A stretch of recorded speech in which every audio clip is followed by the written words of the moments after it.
We've all been with people that we liked them, we felt like we had a good connection with them, but we didn't feel that urgency. We didn't feel that priority. When they would text us, we would look at their text message and it never felt that crack compulsion to text them back. But then all of a sudden one day you start noticing that they've been a little distant. One day you start noticing that maybe they're not responding as fast. One day you start noticing that they're not prioritizing you as much. You get that creeping feeling, that soft whisper in the middle of a noisy room. You start to hear it. And then all of a sudden, something in you wakes up like a brush with death. And all of a sudden now you want to prioritize them. All of a sudden in your mind, all of a sudden they look so much greater than they were before. Now you're chasing, now you're texting, now you're initiating more contact. Now you are prioritizing them when you didn't before. This is similar to a brush with death. Sometimes our complacency, our overexposure to the other person naturally causes a deadening of our appreciation for them. And these are moments that we've all experienced where we thought we didn't feel that much for this person, but then they do something and then all of a sudden there's a rush, there's a waterfall of emotion turning up within us that causes us to prioritize them above everything else, right? And that's what we're going to talk about, how to do that, right? Because a lot of you guys are sitting on treasure that you just haven't looked into. And the reason why is because you are doing things that causes you to not be prioritized. Here you go. So people are wasting time with you because you just don't give them a sense of urgency. Sometimes you have to wake them up with outside pressure. Appeal to their emotions, make them realize your value. Place yourself in an ungraspable position and they'll sense the urgency and prioritize you. You have to become ungraspable. Even though they're with you, you want to become ungraspable. You want to become like a perfect example of an ungraspable person is an independent voter, right? You have people who vote for one party their whole lives. These are the Melissas of the world. The people who only vote for one color, right? For one party. Then you have the independents that they'll sway and they'll vote for multiple parties depending on who they get. And what do most politicians work to? They don't work to win over the people from their own party. You're really preaching to the choir, right? You're trying to win over the other party, the middle ground people, and you want to be that person, right? And there are ways that you could be this person while being fully and 100% committed to this person. Let's talk about how to do that, right? Because if you give them a situation, a relationship that is relaxed, a relationship where they feel no fear of losing you, no tension, what will happen is that they will let themselves go and they're gonna just stop prioritizing you. And one day they'll look at you, look at them and realize they're not the person you went out with. So how do you do this? Well, I'm gonna show you guys a very interesting way to do this. This is something that I discovered the other day. Not the other day, but I've kind of known about this, but for some reason I never really realized how powerful it is. And that's spiritualizing the relationship. Sex and spirituality unfortunately go hand in hand, people. It's just how that is, man. Like holy dick is something else, right? Holy pum pum is something else, right? But that's more culty. This one is more about spiritualizing it. Speaking of destiny, speaking of the universe, or even with Christians, letting them know how God brought you guys together, spiritualizing it and giving it a sense that there's something outside of ourselves that is pushing us together. Will naturally let the person relaxed. They'll stop being self-conscious, right? Because the spiritual gets us out of our bodies. The spiritual gets us to stop thinking of ourselves and thinking of greater destiny. This causes a person to fall in love with you a lot faster than anything else. Honest to God.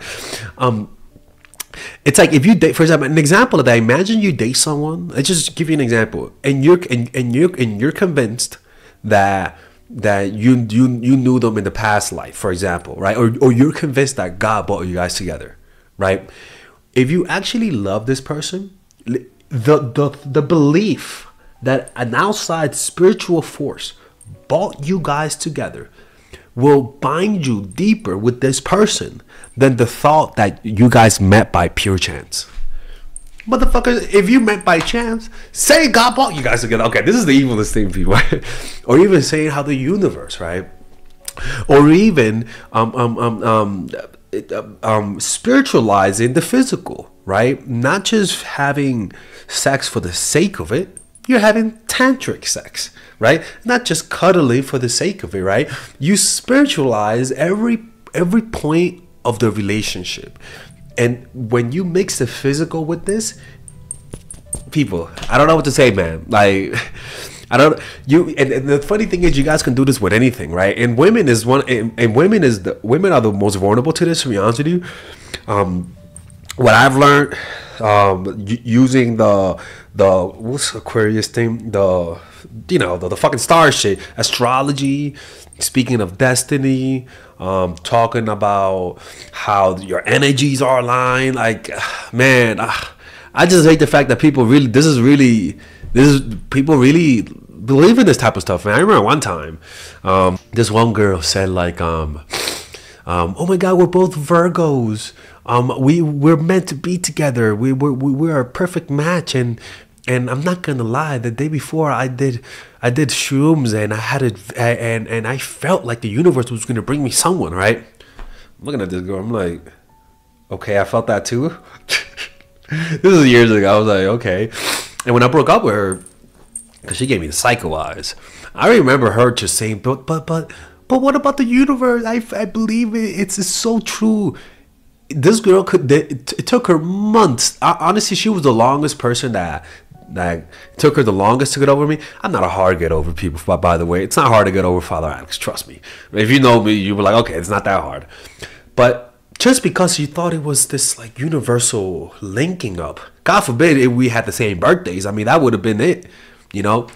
So find ways to bring the spiritual into this. You know, like just find ways to do it, or even mix in some spiritual rituals with the person. Go to yoga together, make the habit of meditating together, make the habit of having spiritual trips where you guys go to a certain destiny because that's where you guys met, or go to the restaurant where you guys met because I feel the connection is harder there, is more strong there. People, this works, dude.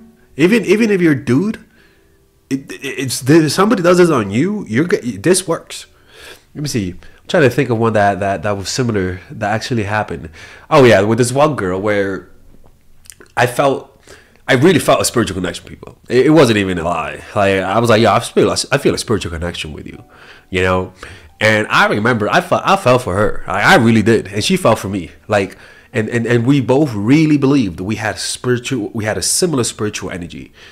You know, she believed that I had something I had to offer, and also she had something that she had to offer, right? And because it was more spiritual, it elevated the relationship. It really did. Like I mean, I'm gonna talk about this in the Robert Greene Book Club because it talks about this too. But it's really I want to warn you, be careful with this. This could get really manipulative, to be honest with you. All right, so the next one is do not fully commit.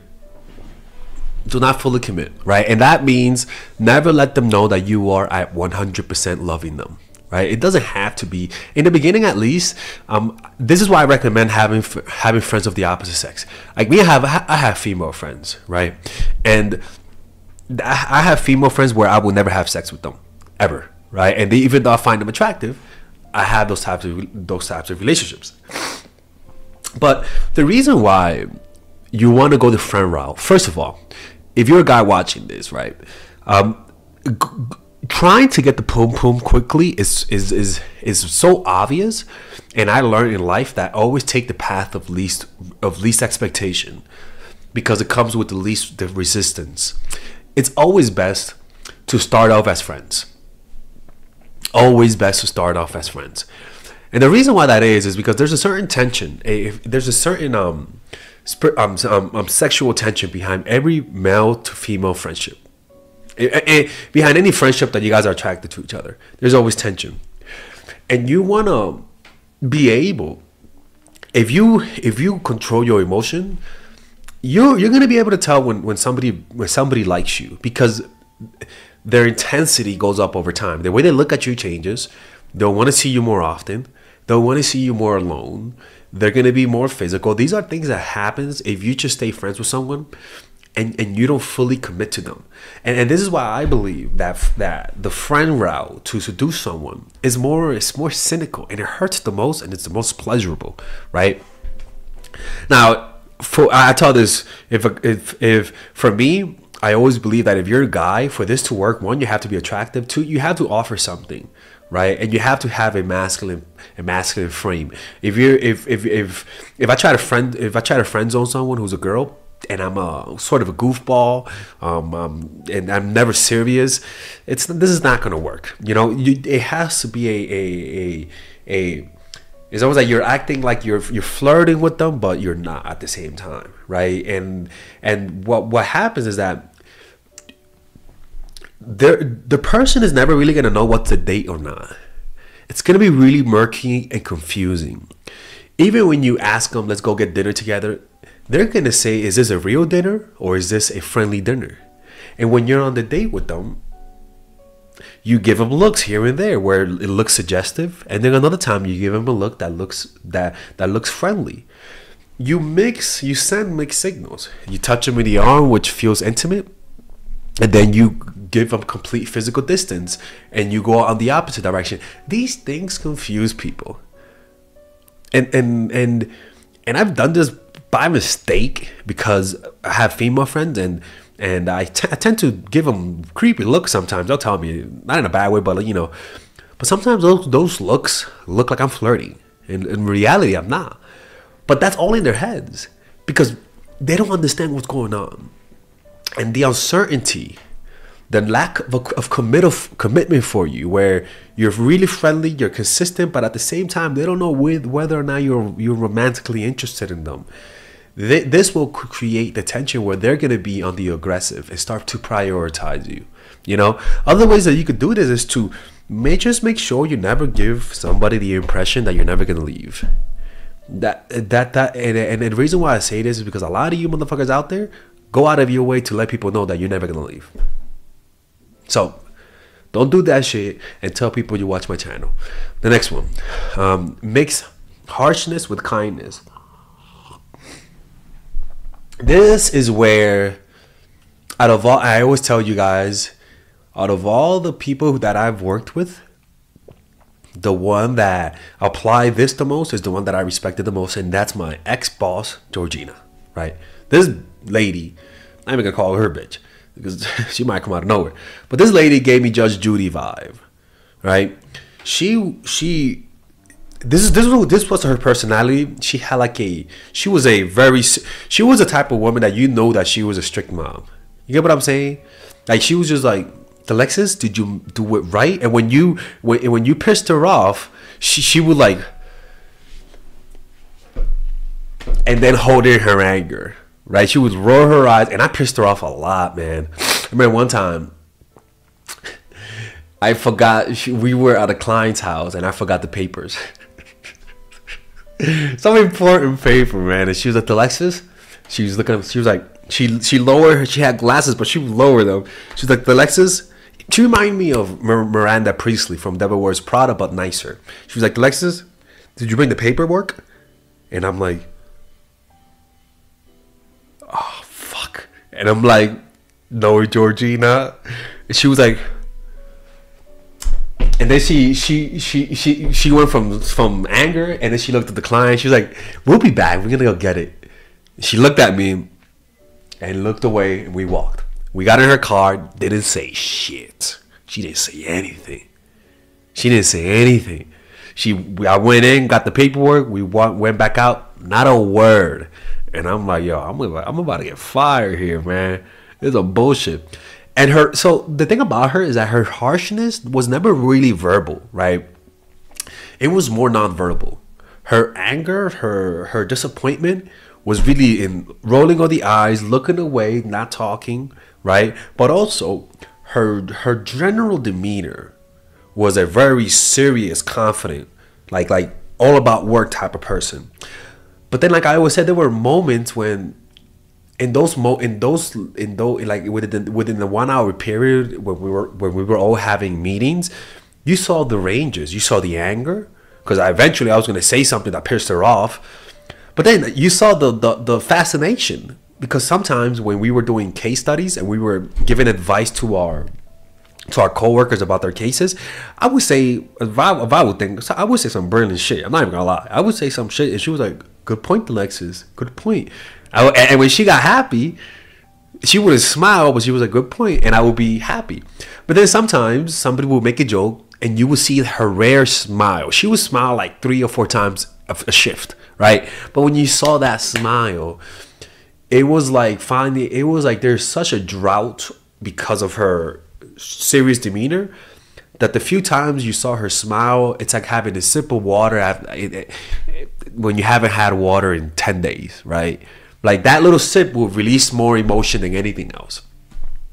And the reason why this works is because by making your kindness rare and your harshness as rare, and then a serious or neutral demeanor, the harshness you sent should be of high expectations, right? The harshness that you give out should be of respect, should be of consistency, should be of purely just how to treat me the right way. And if you do it wrong, you're gonna get that from me. And the niceness comes when they meet your expectations. When they do the right thing, you let them know, right? For example, me, I don't really compliment people that much. That's something I should work on. But when I notice that when I compliment people, because I rarely do it, they get like, "Oh, wow, okay." And when I say compliment, I compliment people, but with my partners, sometimes I don't. You know, I don't know why. You know what I'm saying? It's the weirdest thing. But I do notice that when I do compliment, it does get to them. Well, because I rarely do it. I'm more of an action person. For example, like I don't give you a gift. I'll leave the gift in your coffee. Like for example, when if I paint something for you, I don't give it to you. I'll leave the painting somewhere in your house where you'll see it maybe a few hours later. You know, I don't give things as, "Hey, here's my gift. I made it for you." No, I do. I don't say it. You know what I'm saying? And that works. Honestly, that does work, because I don't compliment you with my words. I don't tell you how much I like you, but I do it with my action, and I believe that's so much better. That because it's your acts of kindness also is wrapped around a veil of mystery. You don't say things. People want to hear things, but people react more to your actions, but they still have the itch of hearing it from you. It's much better to just be a doer than a talker. And then the few times you do compliment, the few times you do express your emotions, it hits better. Just don't be someone who's always dishing it out verbally. You know, like learn to compliment people without words, right? Learn to compliment people with a look. Learn to compliment and make people feel better by giving them something, doing something for them, and stay away from verbally saying it. You say it, but not as often. It'll have a more deeper effect, and these things will make people prioritize you more, because the mixedness of the harshness and the kindness engages people's emotion. The spiritualization engages people's emotions, because we're all primed to be influenced by the spiritual, and the non-committal aspect also engages their emotions, because it threatens their perceived self-esteem. You know, why don't you commit to me? You get what I'm saying? Especially if they know you had a history of committing to people faster than you are committing to them. Yeah, I know. It's evil shit, man. Anyways, if you guys want to work with Father Alex 101, click in the description down below to work with me. And I'll see you guys in the next video, man. Don't go to hell, man. If you do this, don't tell people you did it. All right, guys, we're going to have a brief intermission so that I could tell you guys about our new bundle that we're doing, where you guys can purchase all of my courses and get it at a discount. So this bundle is pretty much the bundle where you could just buy all of my courses. You could buy Nice Guy, which is a training course on how to come across more assertive, how to come across more confident, how to not give off nice guy vibes. You guys can get access to Dark Game, which is my full dating course on how to meet women in different scenarios, how to attract women, how to make sure you don't come across as creepy, and essentially how to act like a man and not act like a doofus, to be quite honest with you. And you get all of these bonuses, which is the bonuses of Dark Game, the bonuses of Practical Mastery, which is about how to master a skill, Social Mastery, which is how to master your social life, and the Laws of Human Nature, which is a book club videos that I had dissecting Robert Greene's book. All of this is naturally at around naturally is at $346, but you guys can purchase this bundle and get it at what's the price again? Get it at $238 pretty much. So you guys can purchase it right now. It's a money back 30-day money back guarantee. It's a good way to, rather than just buying them individually and paying extra, you guys can just purchase everything at a discount price. Now, the only thing I don't like is the fact that I'm giving you a lot of information at the same time. That makes me kind of scared, because a lot of times people don't do the things that I teach when you get too much information. But I've gotten too many requests to do this, so I'm just satisfying you guys. Purchase it right now by clicking on the description down below where it says purchase the bundle. All right, let's continue with the video.